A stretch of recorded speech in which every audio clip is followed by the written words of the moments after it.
there's a lot of history here. Welcome you to this podcast called The Conversation Lounge. And I kind of like that that format, because that's where we want to just have a conversation. Let's have one. And I am just absolutely delighted when I start to look at who I get a chance to share the stage with. You know, the breadth of your contributions to the fabric of our society it's wonderful. Next to me, I have Joel Baker, Fire Chief of Austin, Texas. Yes. First black to hold that role. Done some work in East Point Fire Department in Georgia. That sounds like a big city. It's a very small city. I'm just right, but also did some work also in Atlanta with the Atlanta Rescue Fire Department also, and so welcome to the stage, my friend. Thank you very much. And then next to him, and this is kind of amazing because we got almost sitting in order the way this thing is printed out, to Dr. Christine Nix. Started her career in law enforcement in 1979, right? And in the big city of Temple, Texas. You know, God, I have some stories about that highway between Austin and Temple, particularly in football. Temple will always come down here and leave us with some pain, you know, yes. But also she graduated from the Texas Department of Public Safety as a state trooper and promoted to a Texas Ranger. All right. And you can read, she's got several degrees, a doctorate in philosophy and criminal justice from Sam Houston State University in Huntsville, Texas. Welcome to the stage. Thank you for having me here today. Yeah, and then next to her we have, I would say, home cooking, homegrown. You know, we have Loretta Edelen. Family has a history of service. She has a grand history of service and outreach and community engagement, and I spent 43 years here as one of those advocates for underserved students and underserved communities, and also has led the ACC Foster Care Alumni Program for 9 years. So that's creating pathways for kids who sometimes may not believe that they have one. Thank you, and welcome to the stage. Thank you, sir. It's a pleasure to be here. And then we have, you know, I can say that we have someone here that I can say that I love. From the first time I met this man, I mean, it was just, I've had an opportunity to meet heroes, good people. That, you know, it's fascinating when you can meet heroes. And the first time I met Mr. Alexander Porter, I met a hero. And this bio doesn't do him it doesn't do him justice, but we'll try. But he's homegrown. When I say he's homegrown, the original L.C. Anderson, you know, and many of us think about the one on the hill, but it was in a place before it was in that place. You know, and then also his relationship with some of the folks who created and carved out spaces and places for us, like Dr. Charles Aiken and Dr. Kirk. You know, those relationships, you know, to stand on those shoulders has been just a wonderful thing to be able to recognize. And then also when you start to have a conversation and when you start talking about the medical laboratory technician and technologists that in the Air Force, and then the work that he did here in Austin, Texas, you recognize the power and goodness, you know, and when I see Mr. Alexander Porter, what I see is goodness. So I say to you, sir, thank you for being here. Thank you. All right. You know, and I'm going to throw some questions because all of y'all have an interesting history, right, to some degree. So, and so all of these questions are kind of like unilateral, like, You know, and each one of you have been a change agent. So the first question that I'm going to ask is that what inspired you to take the role of a change agent? And what challenges did you face when starting out? What inspired you to become who you are? And what were the challenges that you encountered? I yield to the ladies first or to the gentleman on the end. Okay, I'll go ahead and first. Excuse me.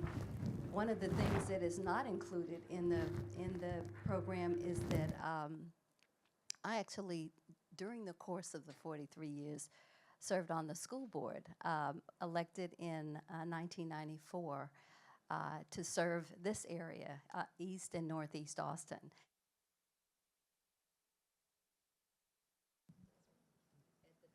Thank you. At the time, Can you press the nine. green button on there? At the time that I was elected, 9 of the schools that were considered low performing, 7 of those were in the area that I represented. And so as an active parent, kind of using my mother as a role model, I ran for the school board and was challenged and supported by those in the community that wanted more for our students. We were seeking equal and equitable education for all students, particularly those that are underserved. And so the same is true for this campus and my work at the college. I was housed at this campus from 2000 to 2016. And when you talk about foster care, we recognize that students, through no fault of their own, were in situations where they were neglected or abused.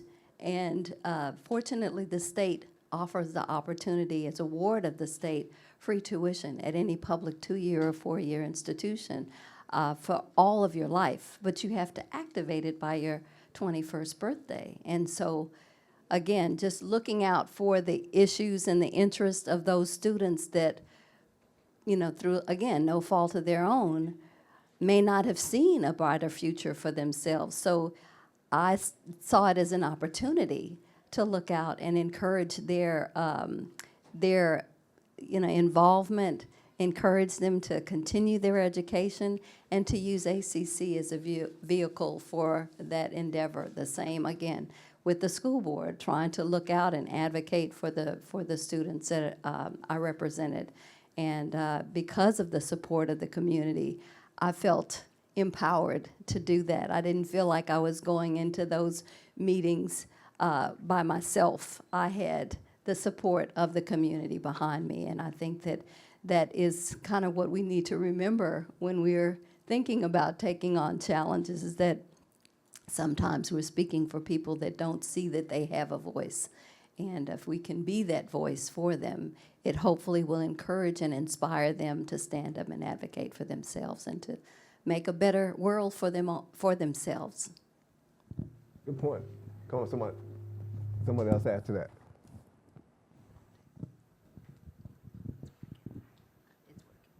Okay, thank you for having me here today.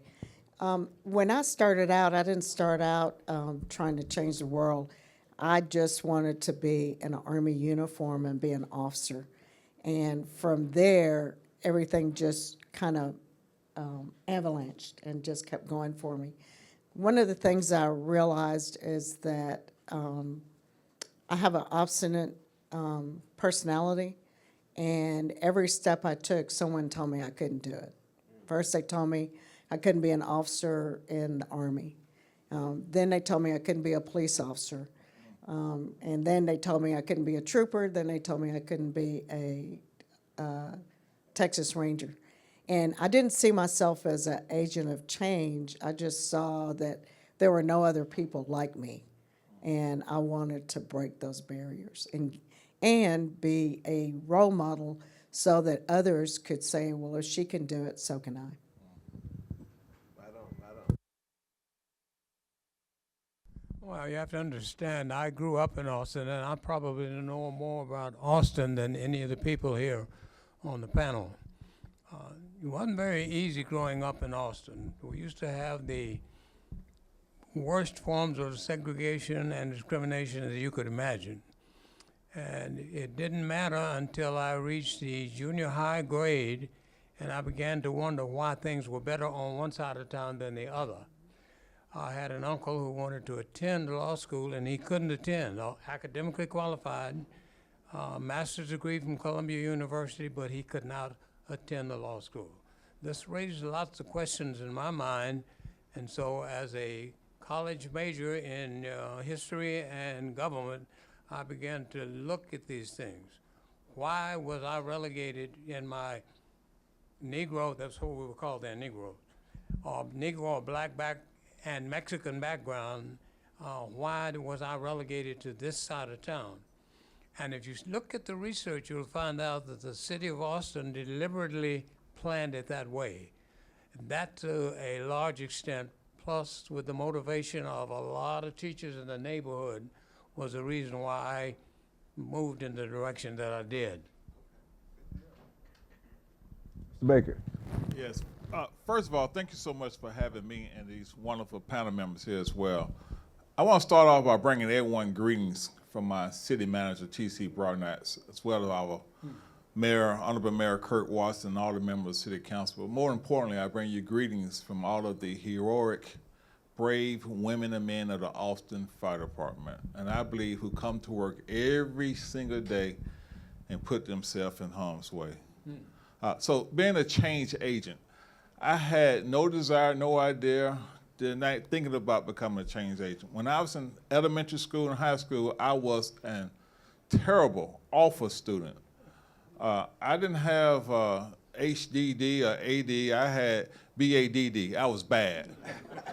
But once I barely, and I mean barely, got out of high school, I ran to the University of Mind Right. That's the United States Marine Corps.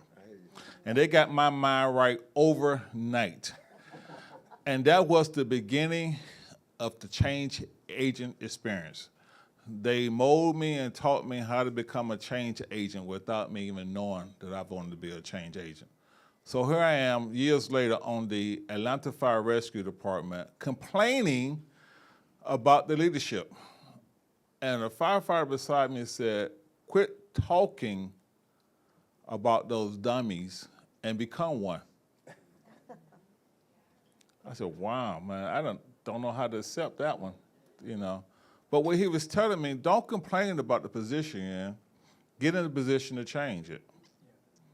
And so I decided that I want to see a change in the Atlanta Fire Rescue Department and in the fire service, which is bigger than in the department.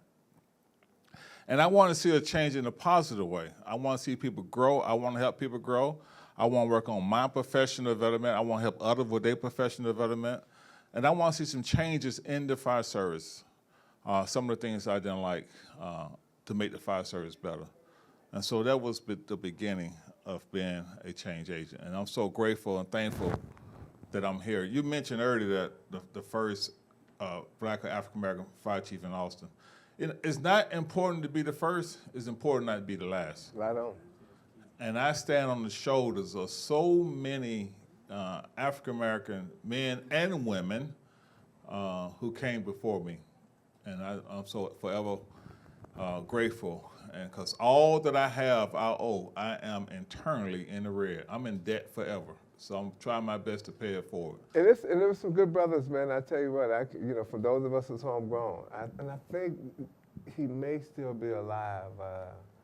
And I can't think of his name.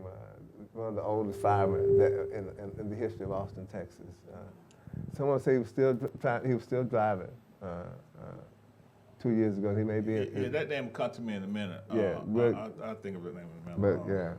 But hey, thank you for your, thank each one of you for that response. Hey, let me ask this question. Hey, how did you approach?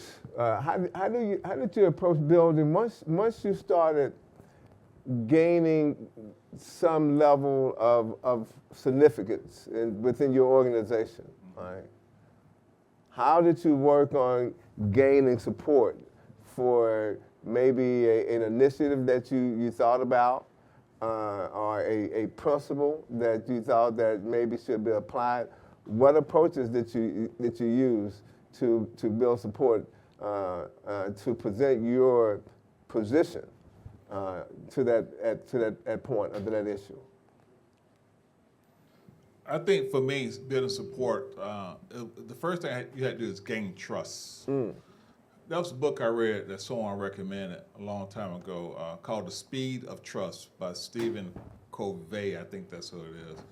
Great book. They talk about dividends, talk about profit as far as relates to people. And building relationships was very, very important, building relationships.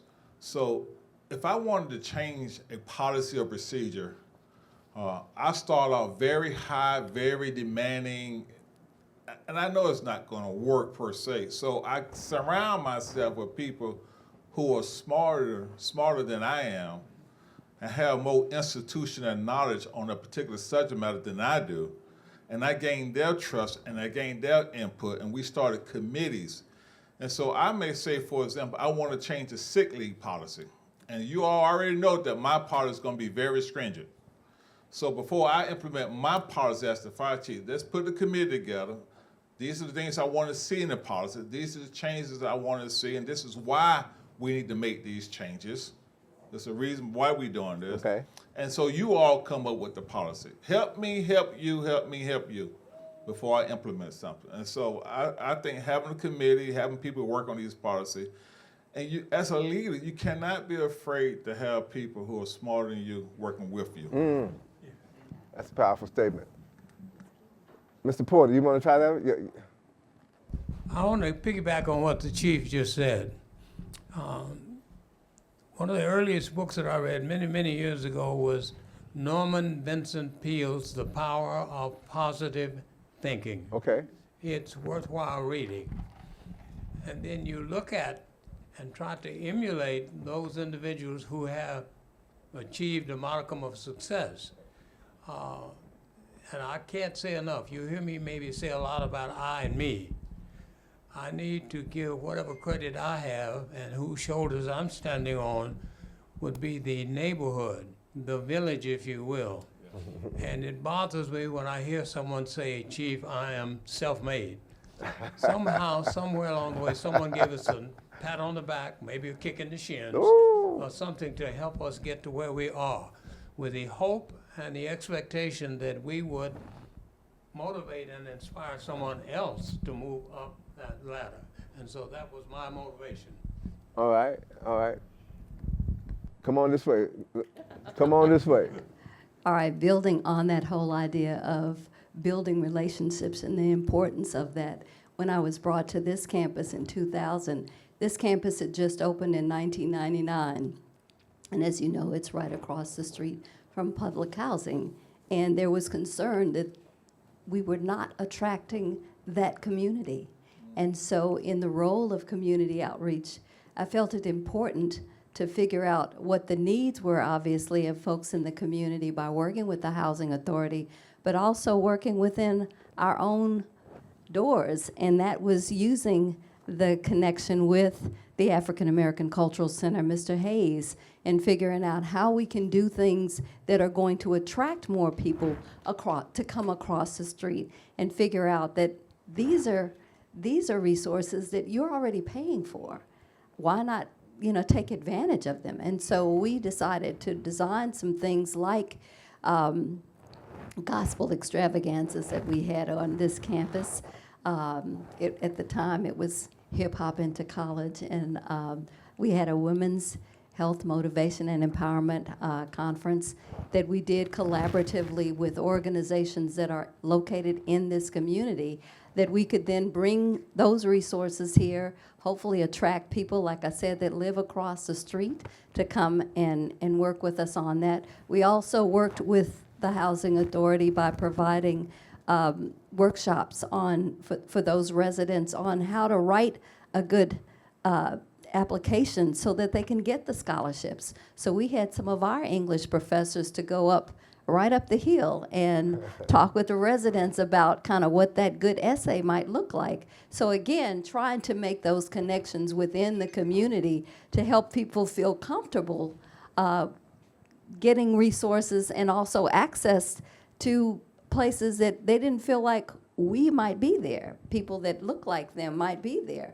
And so if we're putting ourselves in a position of helping people and really helping them to see resources that are at their fingertips, that would hopefully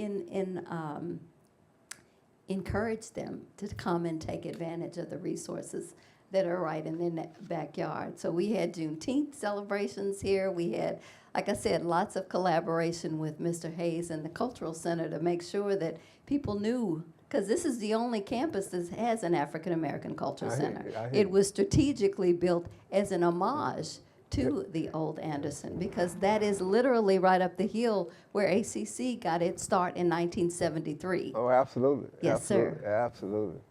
Good deal, good deal. Come on, talk to us, Dr. Nix. Yes. Y'all are so interesting. I could just sit here and listen to you all day. So my journey in looking at how I built trust as an Army officer was a little bit easier because that level of leadership. But one of the things I learned early on was, and I didn't learn the phrase till much later on, was that I started out as recognizing that I was a leader among leaders. And that established trust with my subordinates and with my peers and with the higher ups. As a ranger, it was really important because I recognized that I was coming into a white male dominated field and they all carried guns. So I had to establish trust with them, and one of the things I decided was, even if initially I was not wanted, by the time we ended our relationship, they were going to think I was better than anything alive. And so what I did was I worked to gain their trust. I made sure I was competent in what I did. I even tell my students, never turn down training, because you never know when underwater basket weaving might be something that you need. So even with my students, I teach them that they are leaders among leaders, and in our classroom, they're leaders among leaders. So if I'm not in the class, I can trust them to, well, for the first 5 or 6 minutes, they're going to goof off and be on their phones. But after that, I can trust them to start the class either where we left off or pick up where we need to be. So I think the main thing is being competent and gaining trust and respect through doing your part. Right on, right on. And I tell you, and that's, I think for me, that's a perfect segue into this, this next question, because, you know, anytime that you are in leadership role or any role that you're in where you are given direction or ascending, there always you may encounter a challenge or two.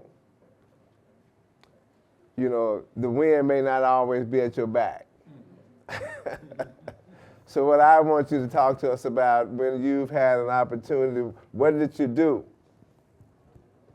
when you had a challenge to who you were and the role that you was trying to do and who you are, right? When the wind was not at your back, when you was facing a gust of wind, just to try to make a difference in terms of who you are and what you are in the places you're in. Well, challenges are just opportunities. Okay, all right. That's what challenges are. And one, I got 1,000 examples in the fire service, but you know, sometimes to change the people, you have to simply change the people. In other words, you got to replace people with competent people.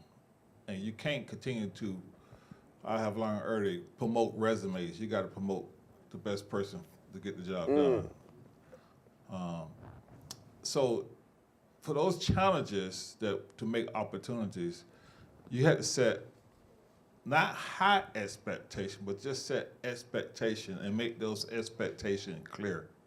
So again, surrounding yourself with people who are smarter than you. I just left the meeting today at the Texas Commission on Fire Protection. And one of the guys asked me a question about some ordinance or code, whatever. I said, look, I don't know nothing about that. I got people for that. You know? So my point is, when I have challenges, I want to change the opportunity, I bring those people into the room. I tell them what the problem is.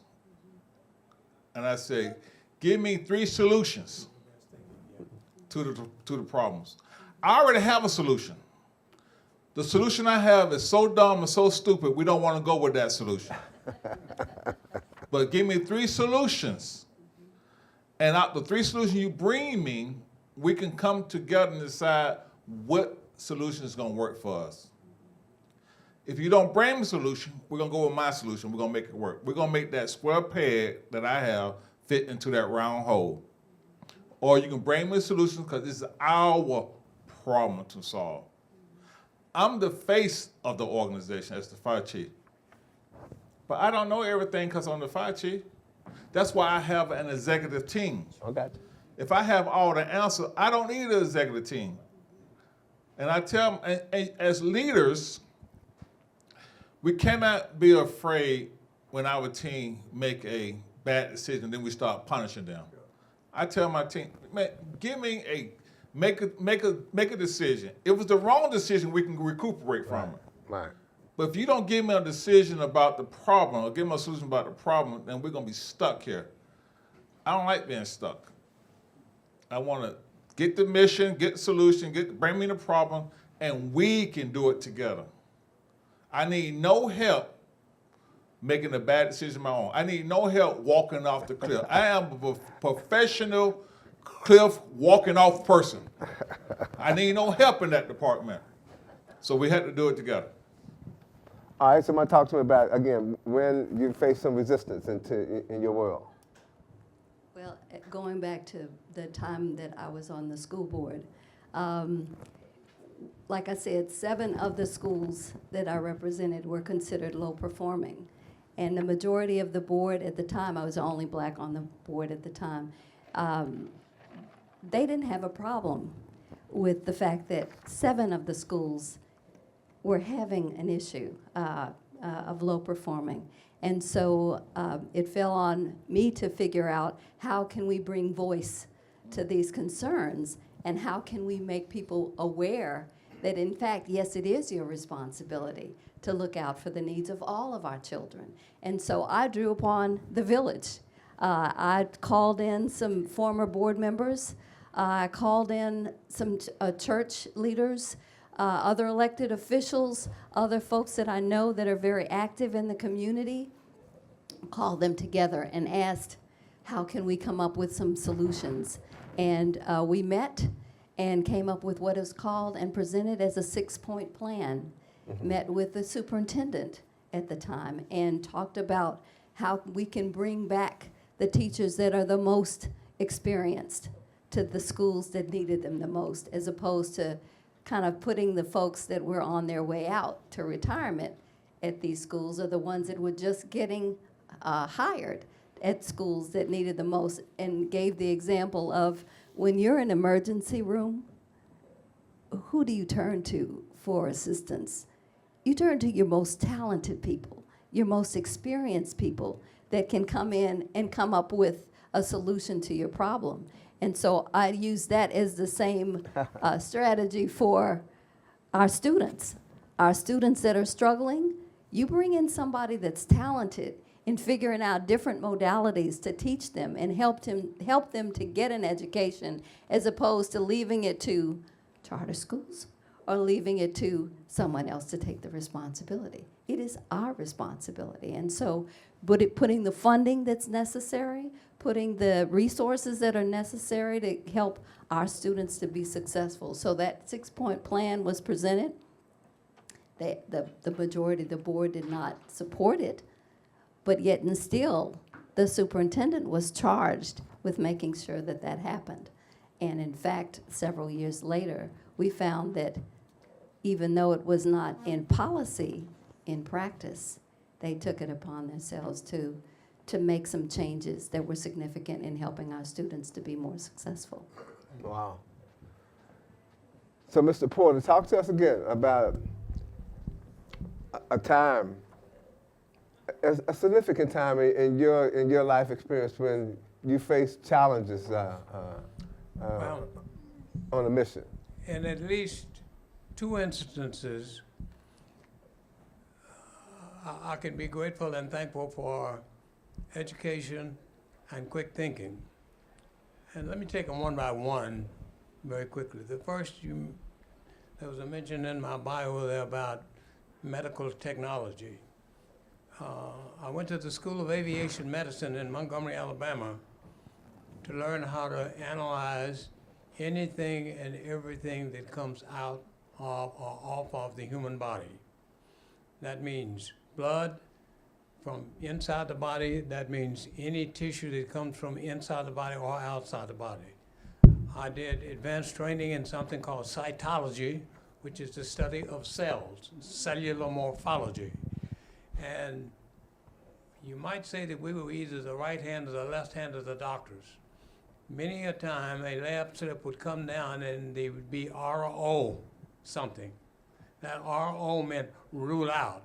So they were relying on us to give them the diagnosis of that tissue to make the determination as what their next step might be. A little more challenging was my duties as a special agent with the FBI. That's where quick thinking and education that I acquired down at Quantico, Virginia, came in handy. And I'm referring to Quantico because that's the Marine training base. And we were told never to mix horns with the Marines, stay away from the Marines. We're glad they're on our side. And you understand that, Chief. I did some undercover things from New York all the way down to Atlanta. I have sat as close to Martin Luther King as I am to these people, and Bayard Rustin, and Andrew Young, and Stokely Carmichael. I don't know what his other name is now. And one that stands out that required quick thinking was the undercover assignment where I was called into the supervisor's office and said, "Hey, Porter, I need to see you." I said, "Okay, we're going to send you to Atlanta to go down to Phoenix City and Columbus, Georgia, undercover to determine something about interstate transportation of wagering paraphernalia, interstate transportation of wagering information." And they gave me 3 license plates, 3 identities, and I had to make the decision as to which one fit that scene. Now, this is very critical because you make a mistake, that may be your last mistake. I covered that, and we didn't tell the police we were coming because we thought they were involved in the process. And so I show up down there living in a flea bag motel with a 38, I think we have 357s and Magnums under the, that agents wear now. But we had the old Smith & Wesson. Slept with that under the pillow and a flea bag motel, but to blend in with the community. I was working with an informant. Things were going well for about 2 weeks, and all of a sudden the informant tells me when I make the pickup in the morning, "You are an FBI agent." And you've been trained for that, fortunately. So, I swallowed hard and said, "Get serious. There are no," and we were using the word Negro, "there are no Negro agents." And the informant said, "I know that, but that's the word out on the street." So I had to keep my cool in order to keep me killed or harmed, at least. And said to a cover agent who was no more than about a block away, but a lot can happen as you transgress that block. I said, "Get me out of here. I've blown this cover somehow." And to this day, I have not figured out what I did. Was it mannerisms? Was it being vegan? Was it, That did it. Being vegan? Hey, there you go, man. whatever it was, it just didn't fit. Yeah, I think that vegan got you. You think about that time. Look at. And so I was pulled out of that flea bag motel into a hotel or motel that's still active in Columbus called the Black Angus. And if you want to Google it, it's there. And we received about 6 convictions out of that 3-week assignment. And the other one was I had difficulties in being appointed and accepted as an agent with the Federal Bureau of Investigation. As I mentioned earlier, there were 6 of us in the world. My first office was Kansas City. The second office was Washington, D.C. And I departed the agency for a reason that I'll give you in just a second, notwithstanding the fact that I was on a fast track for upward mobility. But anyway, if you know anything about the name J. Edgar Hoover, was the director of the FBI. Mr. Hoover has a reputation of being a racist. I submitted an application because they had no interviews. I had no interviews coming out of the law school when I graduated. And when I was looking for employment, one of the professors out of the law school said, "Have you thought about the CIA and the FBI?" Well, I interviewed the CIA and we had a fight. So that ended very quickly. Submitted an application to the FBI and it was about 7 pages long, I think, front and back. And I think I was vetted more than any of the people that are vetted in Washington right now. I heard that. All right, all right. And from that point on, the application was processed very slowly, and I couldn't figure out why. So the professor who recommended me to the FBI called me in and said, "What did you do to upset the FBI?" And I said, "Nothing that I know of. I don't know anything about them." He said, "Well, they're coming back to take another look at you." And I said, "Oh, interesting. Okay." I completed the FBI Academy on Quantico and was assigned to Kansas City. So I came through Austin going to Kansas City for that assignment, and you're never off duty with the FBI. So I went to the Perry Brooks building here in Austin, Yes. showed them my credentials and said, "FBI, here I am. If you need me, I'll be over on the east side of town." And the agent there said, "So you're a porter?" And I said, "Yes." He said, "You know, you almost didn't make it." I said, "Oh, can you tell me why?" "You guys advocate fidelity, bravery, and integrity. I meet all those. You do credit and criminal. I meet all those. Tell me why." He says, "Well, on your application, you mentioned something about civil rights." I said, "Yes, I was a student director of civil rights research at the law school." He said, "Well, when your application made it up to Mr. Hoover's desk, they saw that civil rights and it was a red flag. So they wanted to make sure you weren't one of these guys sitting out there in cafes and, you know." Unfortunately, if I had time, I would have been, but instead I'm working, so I'm doing legal research. I hear you. So I guess that was acceptable. The irony is, when Martin Luther King was assassinated, I was flying from Austin back to D.C. over Memphis at about the time he was assassinated. Went in the office the next morning, and a day later I had another call, and I've got the documents to prove this, to where the supervisor called me in, and the code name for the investigation was Who Watch, Hoowatch. It has a column of agents. My name was there. Porter, and my supervisor's note, "See me, please." I'm not supposed to have that, but I have it. "See me, please." So I went in to see the supervisor and said, "You've been assigned the duty of protecting the director from assassination."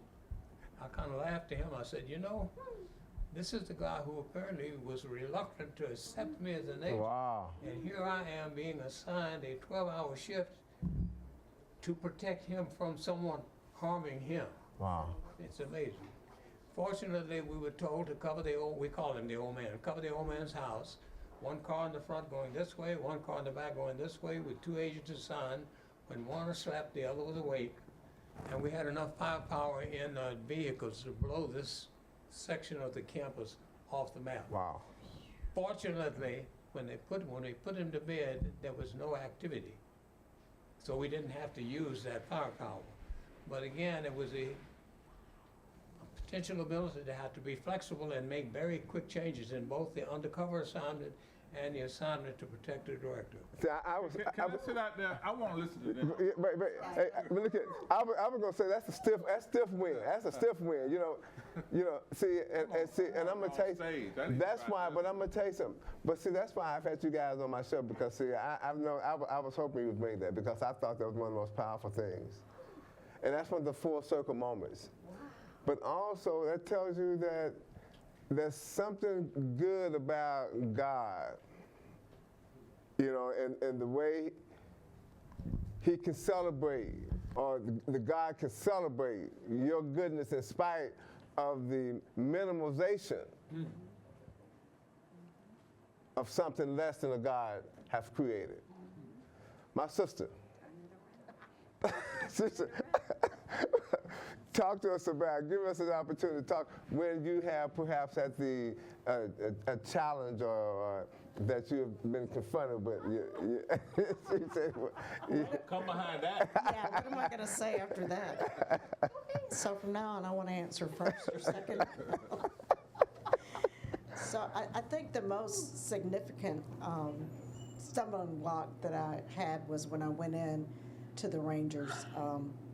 First starting with my background interview, sort of like you, not quite as bad. But some of the people they talked to had silly things to say, such as she didn't wear a hat. Now, what is my wearing a hat? Well, it was department policy.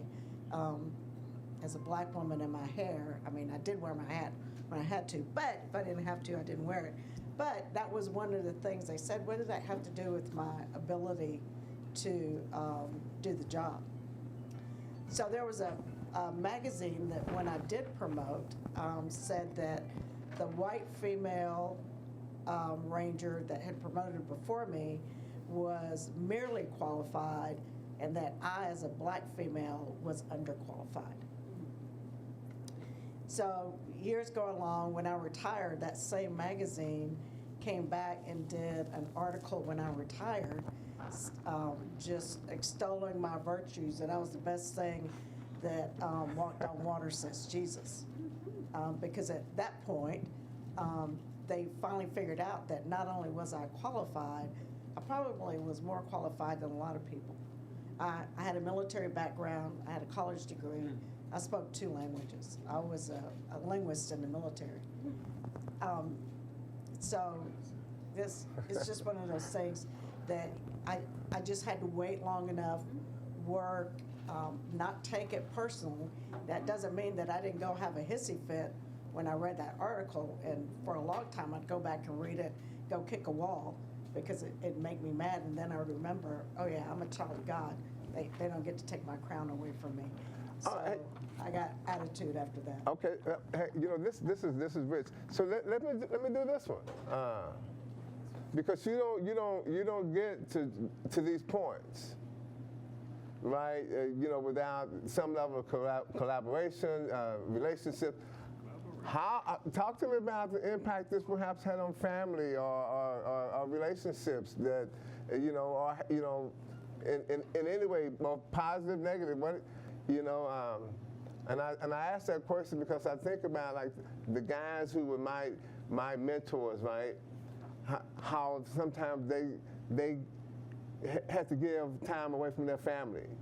You know, and then once I became one of those persons, have to, but giving time, and that struggle at times. So how did that ever happen? Did you ever encounter one of those situations with, how do you balance, what you do and what you love with family?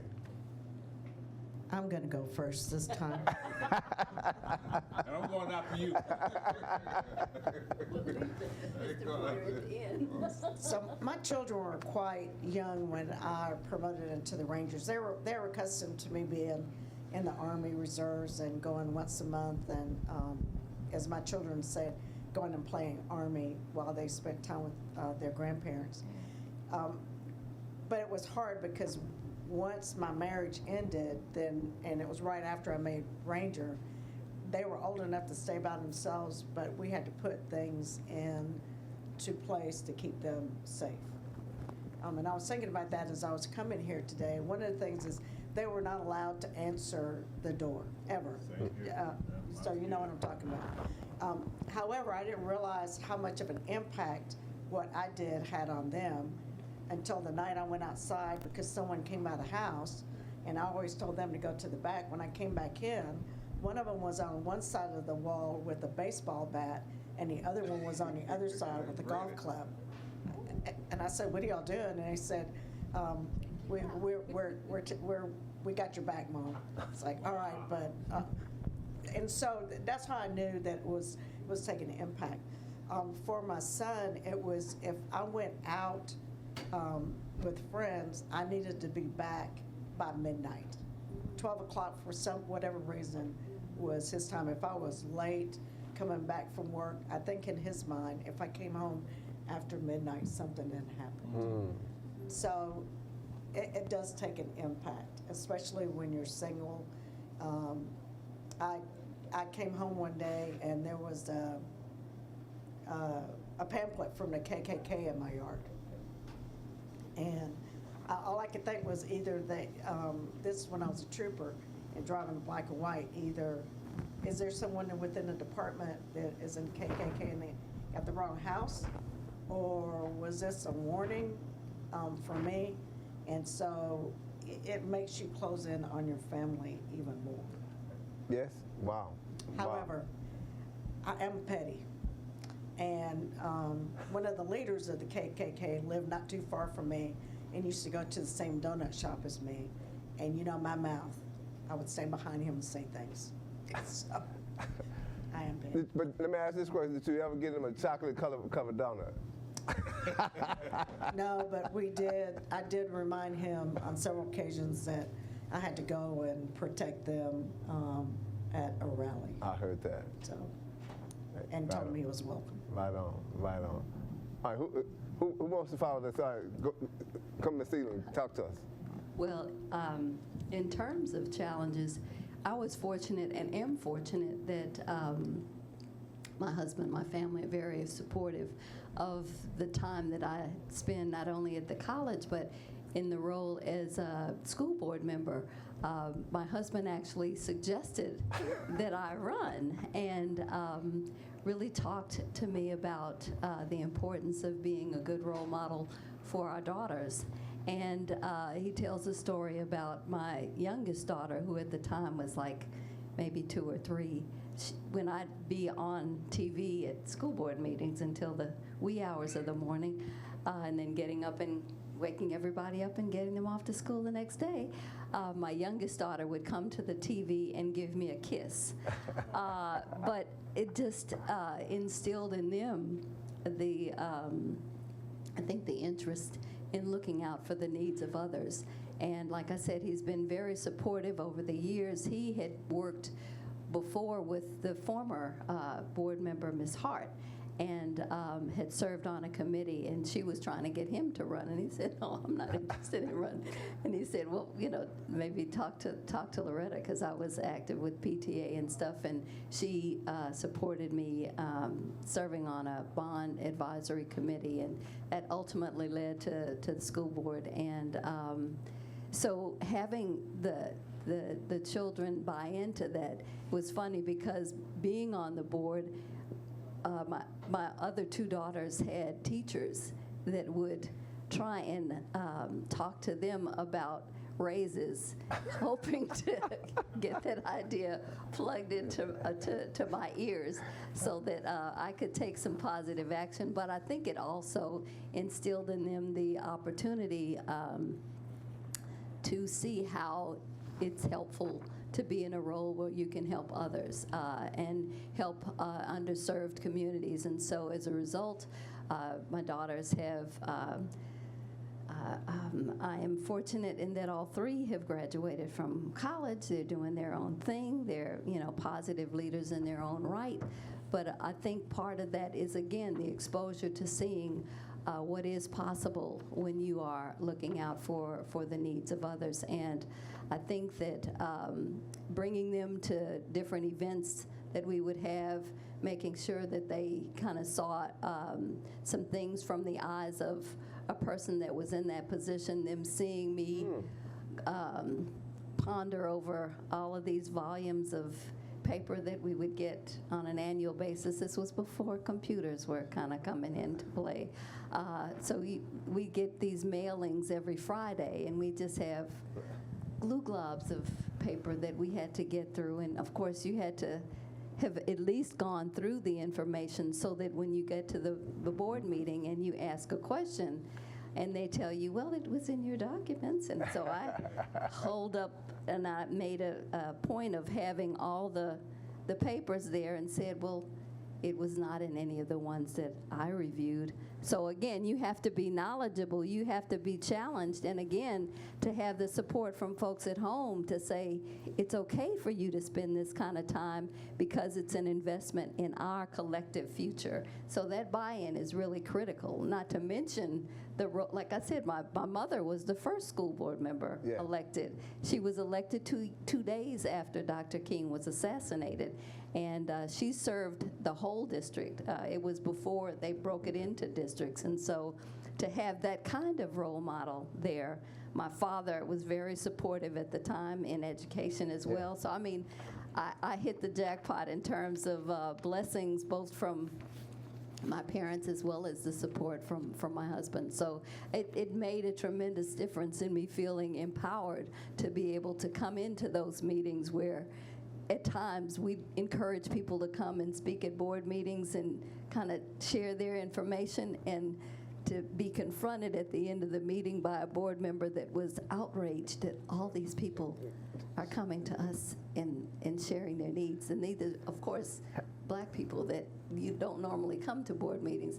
Like, how dare they? Have an audacity. Yes, yes. To want to advocate. Yes. For their own children. For their own children. Right Yes. on. Talk to me about family. Again, don't ever invite me and sit on stage with these people again. I won't be out there. Don't do that. I thought we was tighter than that. Oh God. I'm so honored to be here. Listen to you all stirs. I'm answering the question, but I got to take a fire chief moment here. I can do that as a fire chief. You can, yes, sir. I'm just so honored to be here with y'all. You all have paved the way for me. You know, I can't tell you I can't give you one example in my fire service career that I am aware of where I've been discriminated against. Okay. I don't know any. Right on. Not saying it didn't happen. I got you. If it did happen, they kept it from me. Someone ran block for me. But listen to their story. It made me realize I'm in debt to them as well. I just had to say that. I'm very, very fortunate. That's why I want to sit out there next time when y'all on stage, so I can listen to y'all example. But I have missed, as a firefighter up to the ranks of fire chief, I have missed birthdays, wedding anniversaries, holidays, work.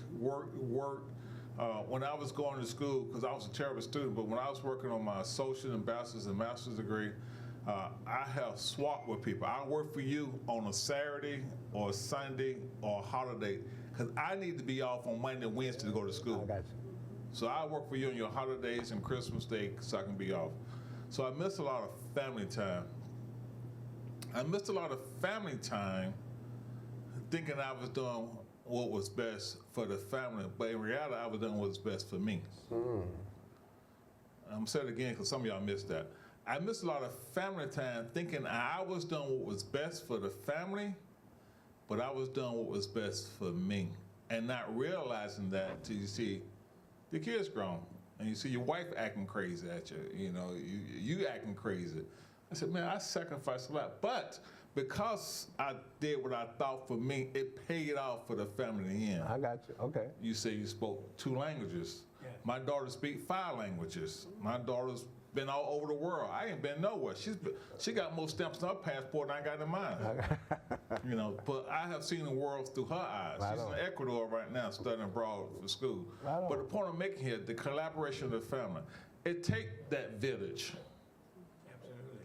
But I've been fortunate enough, though, to be invited to sit among dignitaries and potentate and kings and queens, et cetera, et cetera. And I took my family with me Right on. so they can share that with me. But the collaboration, not just for the family, it's the whole village. I have had so many people help me in my career, Black, white, gay, straight, Hispanic, the list go on and on and on. I have so many people that help me. Now, we're not cutting time out. We're going to do 2 more hours. Let me come up here. Oh, okay. We'll do 2 more hours. But seriously, the collaboration with the family, you know, blood family and other families, has been really remarkable for me. I'm just so blessed. Right on, right on. She gave you 10 I forgot to minutes. mention that I did make it to basketball games. I did make it to special events and try to go on a few of the, you know, the room tours or the field trips or whatever. So trying to stay in touch with the kids, helping them with their homework and all that, just trying to do all of that to make sure we were trying to balance the act so they still know who I am. All right, so we're gonna, Mr. Porter, we're gonna finish with Mr. Porter with family, all right? And then we're gonna open up for questions also, all right? Yes, sir. This is going to be a quickie. It goes back to my FBI days. And it's kind of a funny story. Let me begin with this. If you're going to rob a bank, don't rob the bank and try to get away in a pink Mustang. It makes it easier to trail, you know, to follow your trail if in fact you have. And the bank robbers usually drop 2 or 3 cars before they get to the final getaway car. Well, we had this situation where, and you use radio signals to talk to each other when you're investigating. We had this situation out by Howard University in Washington, D.C., where there was a bank robbery, and the getaway car was a pink Mustang. They finally dropped the pink Mustang and got in a U-Haul truck. We found the U-Haul truck out on the northeast side of Washington, D.C., and there were 3 agents involved. 2 people in the front of the truck, and we didn't know what was in the back of the U-Haul. Okay. So Alex Porter drew the short straw and had to go to the back of the U-Haul truck. I didn't know what was back there, so I opened the door, and out comes a guy that weighs about 30, 40 pounds more than I am, with his hand in his pocket. And my gut told me that he didn't want to shake hands with me. So I locked onto that hand to keep it in that pocket, and the other hand trying to manipulate this guy who weighed about 40 pounds more than I did. I finally got him out and got him on the ground, and I put my knee in his back, not in his carotid, you know, to cut off his blood supply, his back. Got him cuffed.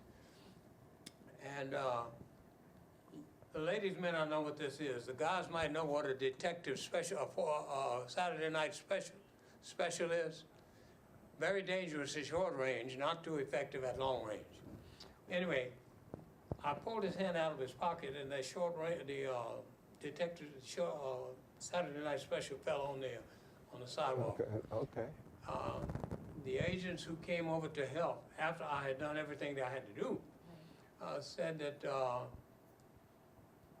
when I had the guy cuffed and they were taking him to the squad car, I went over and sat down on the curb for a second, and they tell me I was shaking like a leaf. I probably was, because the adrenaline was flowing when I was doing what I had to do, and the adrenaline stopped. And the moral of this whole story is some things are better left unsaid. I did not want to tell my wife and daughters about that situation, because if he had gotten his hand out of his pocket, maybe I wouldn't be sitting here on this stage right now.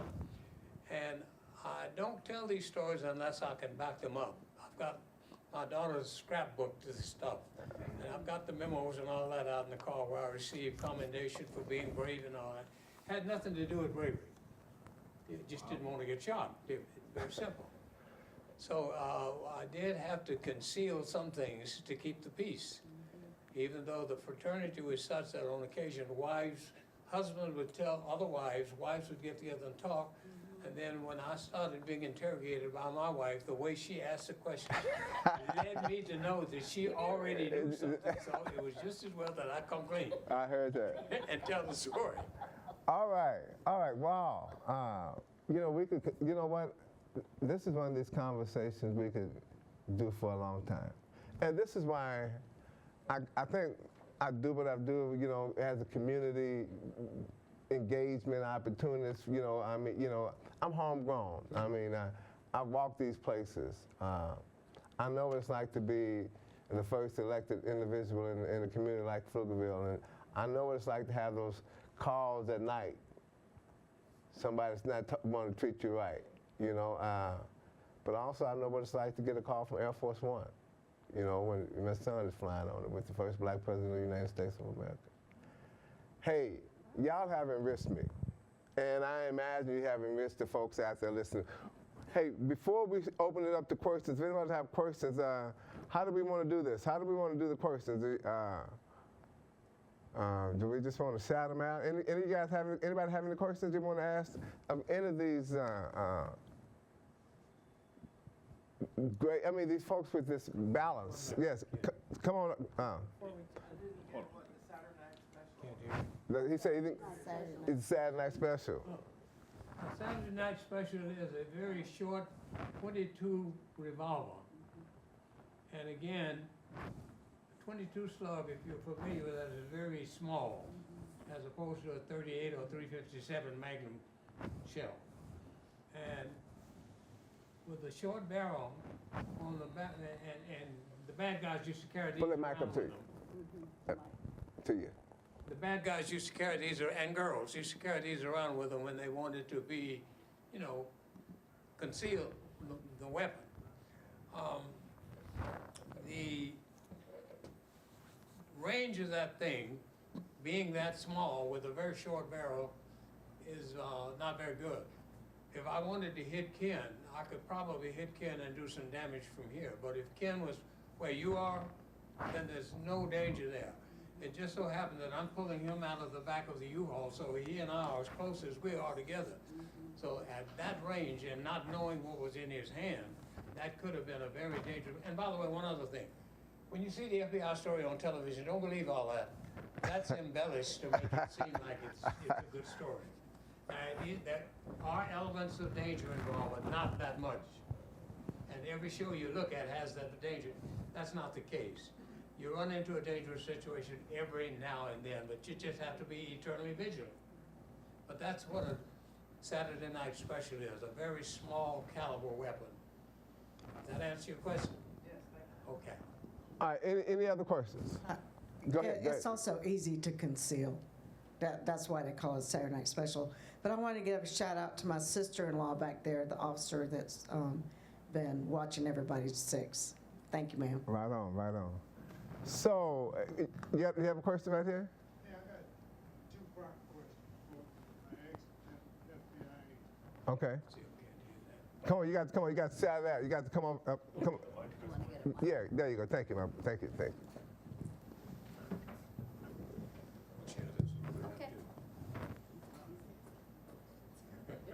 I hope what I'm finna ask you, you can answer or. It's G14 classified. He's not gonna be able to answer. Come on with the question. Let's go. The first question is, as an FBI agent, were you in the field long? Out there in the field? Well, I said I was going to get to that. I served with the FBI for 4 years. Okay. I was on a fast track for upward mobility because of the assignments that I had and successfully completed.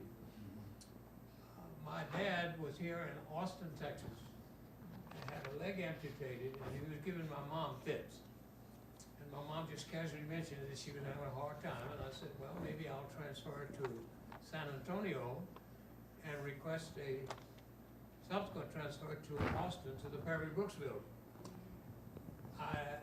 This correspondence is in the car. I made the request, and agents usually work alone. You don't work in pairs. You get an assignment, you have 30 cases, and you work those cases. I requested a compassionate transfer. And in order to earn that compassionate transfer, you have to be outstanding performance. I had that.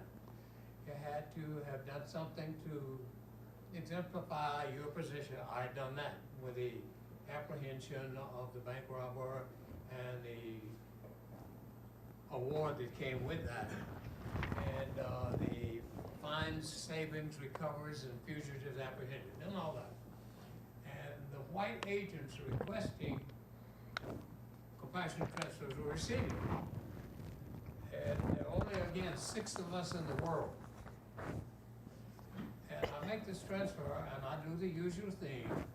I But in the first paragraph of the letter saying I need to transfer on what I needed, patted the old director on the back saying it's a good thing, it's been my pleasure to serve as an agent, blah, blah, blah, blah, blah. And within 24 hours, I was told that wasn't gonna happen. I said, oh, not gonna happen, why? Well, and if those of you who are history-minded or government-minded will remember the Mason-Dixon line. There you go. At that time, I don't know whether it's different now or not, but at that time, there were no agents, Negro agents assigned below the Mason-Dixon line, and they didn't know how I would function with law enforcement. Well, when you're out there in the trenches dealing with bank robbers and kidnappers and people like that, you don't be looking at color. Same thing in fire. You want to do your job and get back home safely. That was the reason given, and I said, get serious. I served in 6 presidential administrations, and LBJ was one of them. And LBJ was coming here landing at Bergstrom when it was an Air Force base, and Kelly when he was not landing in San Antonio when he was not landing at Bergstrom. And he brought Negro Secret Service agents with them, they had no problems.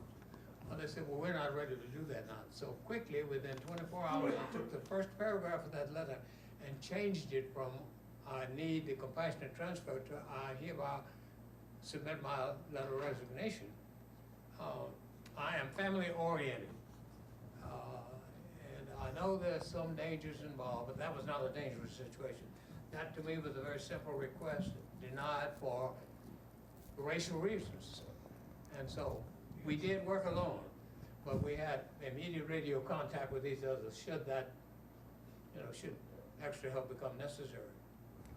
One more question. The second part of my question is this. Some 30 years ago, I'm going to give away my age here, but some 30 years ago, I read a book by Napoleon Hill about the first black FBI agent in America. The first one. He went through 3 years of training with the FBI out there in the field. He resigned after those 3 years and decided to take up the task of cleaning up a city like Los Angeles with gangs and stuff, bringing them all together to overthrow the government at that time because they was going back to the old Jim Crow days. Have you ever read that? It's called The Spook That Sat Behind the Door. Oh, yeah. Did you read that book? I read that one. Because Go ahead. right now, I think we're in a position where we may have to do something like that because of what the current government situation is. We got a man in there that's a complete. Well, let's do this. Let's do that. I mean, I think let him answer that question, and I think how we approach this, Right. and then I think how you bring along folks with you. I mean, so that's I think that's going to be, and then will there be a collective movement, and then will it, not only will it be collective, but will it also be a collaborative movement? So let him answer that question. But thank you for your question. There was a book written, The Spook Who Sat by the Door. I don't know whether it was fiction or fact, but that was not about the FBI. That was about the CIA, Central Intelligence Agency. They were under pressure by the EEOC to integrate. They looked around and found this individual, and to make sure that the world knew that they had an agent, they had him sitting out at the desk as kind of like a receptionist. Now, the FBI went through the same thing. Part of my involvement was because of Martin Luther King and J. Edgar Hoover having a spat. And the story was of an old black agent, or Negro agents, and they finally said, well, we do have one. He's Mr. Sam. Well, how did Mr. Sam get to be an agent? Well, Mr. Hoover made him one. He gave him a gun and a bat and said, you're an FBI agent.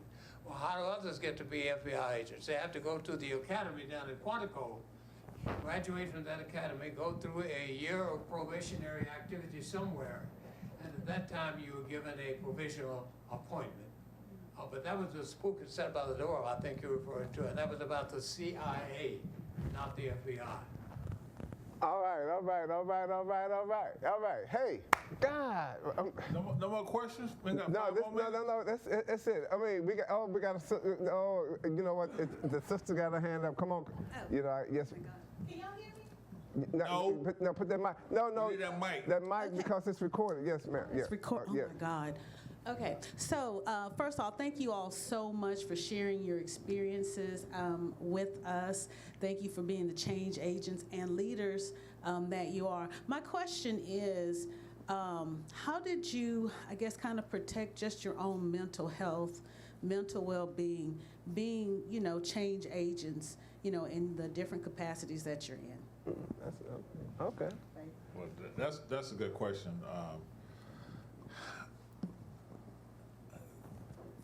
Fire chiefs talks to fire chiefs, you know, so I have a support group of fire chiefs and firefighters who I talk to, and then family, you know, your faith, whatever your faith may be.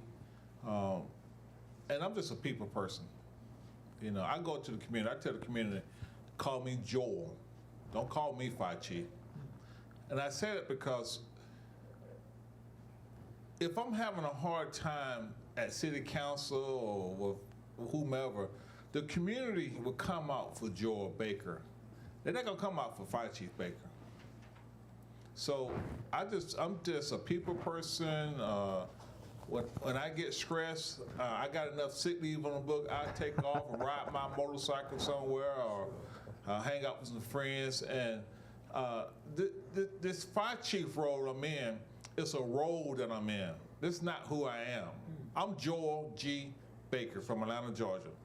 Born in Greater Homes Housing Project. Right on. Atlanta Public School System, United States Marine Corps, you know, U.S. Navy Reserve. This is who I am. Walking right next door. Faith was my number one, and what Joel just said. I was given a deposition on something that was going on in the department, and they asked me, what would you do if they took away your Ranger badge? And I said, do I still have a job? Because if I do, I was Christine Nix before I got that Ranger badge. Mm-hmm. I'm Christine Nix now, yes. And I will be Christine Nix afterwards. So I stuck with that, and that helped me a lot.